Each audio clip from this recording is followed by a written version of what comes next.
I am totally sure that this is going to be a conversation of many people.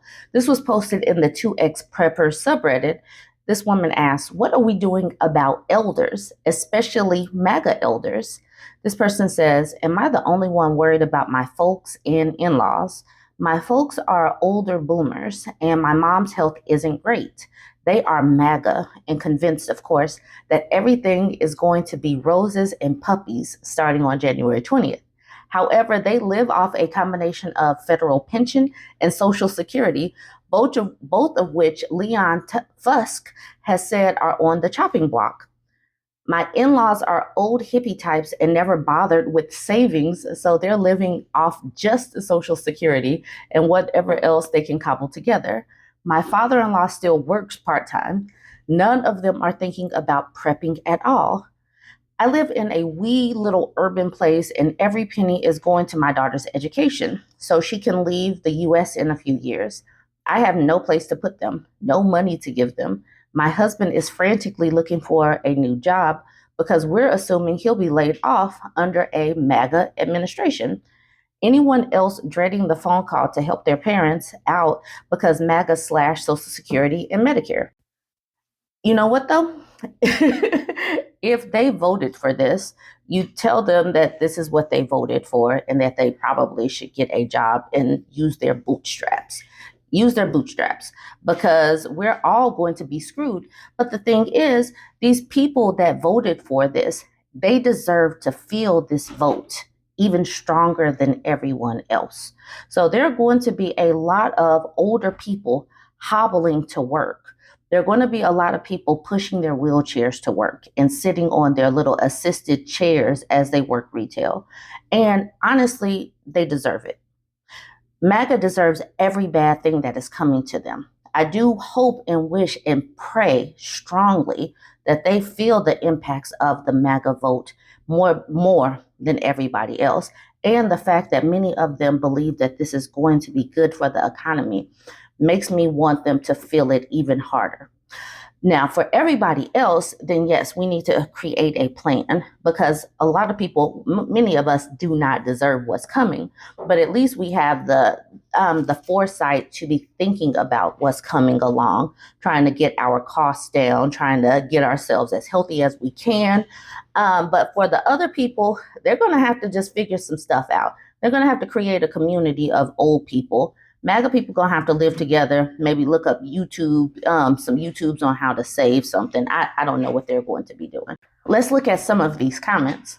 True Constant Dream says, "We had to cut off my extended family because they wanted to provoke an argument on election night to own the libs, but forgot that those libs were paying their bills. They got cut off, and now the only money coming in is whatever they get from social services. Hold fast and do not cave when that call inevitably comes. They bought this pony, let them ride it." Right. That's what I like to say. They pooped in the bed, let them smell it, and then they get to sit in it and all that kind of stuff because they deserve it. They get to sit in it for the next few years. Just tell them something about bootstraps and not eating any avocado toast. Tell them that, like they tell the millennials, don't eat the avocado toast and cut back on Starbucks. The OP says, "Yeah, I cut my mom off years ago, but still manage an awkward conversation with my dad." The other Zebra said, "I'll be telling my MAGA family that they got what they voted for. Sure, it's cold, but not as cold as them voting against human rights for millions of Americans because they believe Trump will make gas cheaper somehow." Team Doge Mama says, "Just tell them that everything you've learned about treating people is the example you live by. Maybe they should cut back to one bottle of wine a month instead of week."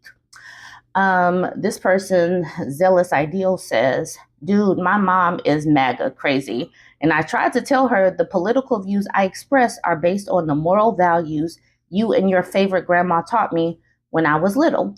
And she still doesn't. Sometimes there's nothing you can do. Her grandma, my great, is still sane. Based on evidence, she has that wet brain."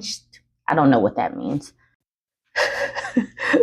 This person at the bottom says, "Suggest they go vegetarian to save money." Lanky Platypus says politics really shouldn't be a reason to cut off your family. But okay, you say you don't have to cut them off, but regardless, people only have so much money. The cost of being an adult right now with children is already expensive. Folks are not going to be able to take on the caretaking responsibilities of an elderly person who voted for this. It doesn't even have to be about cutting off your family. It's you can't support your family.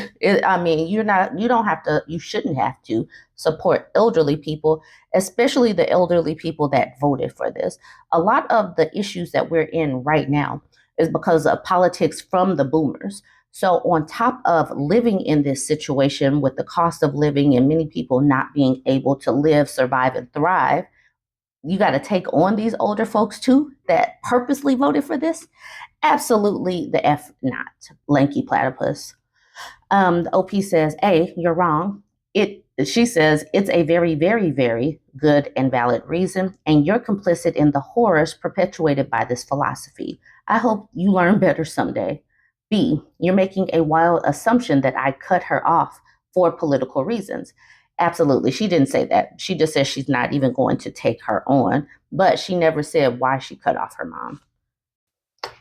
This person at the bottom says, I agree that it shouldn't be. We should be choosing between two or more competent candidates, either of whom would be a respectable choice, not worthy of losing relationships, but it's not, but that's not reality. Well, yeah, it's not reality because we only had two candidates, but one was significantly more qualified than the other.